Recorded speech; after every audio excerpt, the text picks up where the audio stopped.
weerarkani oo ahaa mid ismidaamin ayaa waxa fulshay laba nin oo ku hubeysan qoryaha fudfudud ee ka fadhiisamanka loo yaqaan iyo wali walxaha qarxa oo isku soo xirxireen waxa ayna ku qaadeen guriga oo magaalada Galkacyo ka degan yahay taliyo hore ee ciidanka booliska Soomaaliyeed Jenaraal Cabdi Xasan Cawaale Qaybdiid labada nin ayaa inta aysan qarax fulin waxa ay toogteen mid ka mid ah staafkii irida joogay iyagoona gudaha u galay guriga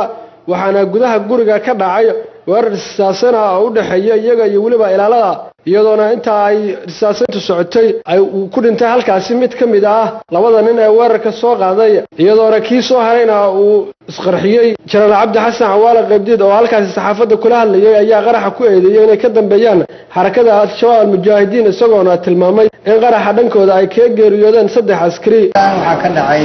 shil maxaa ismiidaamin maanta gurigeyga magaalada ka deganahay Galkacyo waxayna soo galay waxay ahaayeen laba nin oo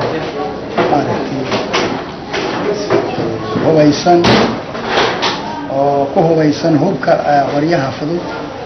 iyo ismiidaamin qalabkan loo yaqaan muxuu ahaa qofka inuu asagu isqarxiyo ayaa ku xirnaa iridkii markuu ka soo galayna dadkii iridka waardiyaha buu dilay kabacdina gudihii baa xabada ka bilowdeen wayna dirireen labadoodina way dhinteen mid waana isqarxiyeen markii dambe xabadii ka dhamaadeen dhinaca iyaga khasaaruhu saddex nin baa dhimatay oo staafka ka mid ah Allahu naxariisto oo sarkaal yahay iyo laba ciidanka ka mid ah laba nin oo kalena way dhaawacantay inta aanu hadda ka ogahay inta meesha ka dhacday qaraxii gurigiisa lagu sameeyay banaanka meeshan marka hadee waxa kale waa nafta maahane waxa kale waxa iska ahayn qarax baabuur derbiga iyo waxaan iyo qaraxyada kale laakiin qasaaro intaas waa la yaqaan cidda caadada u leh waxano dhaqan xumadan maaragtay waa kooxda nabadiidka oo ama argagixisada loo yaqaan Al-Shabaab iyo kuwa al-qaacida oo ay fitada ku wataan ayaa ka dambeeyay si kastaba ahaatee qaraxani ayaa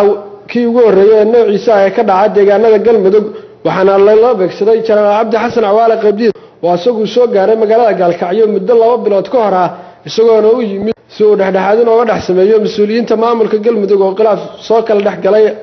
Rabla Maxamed Dirir Universal TV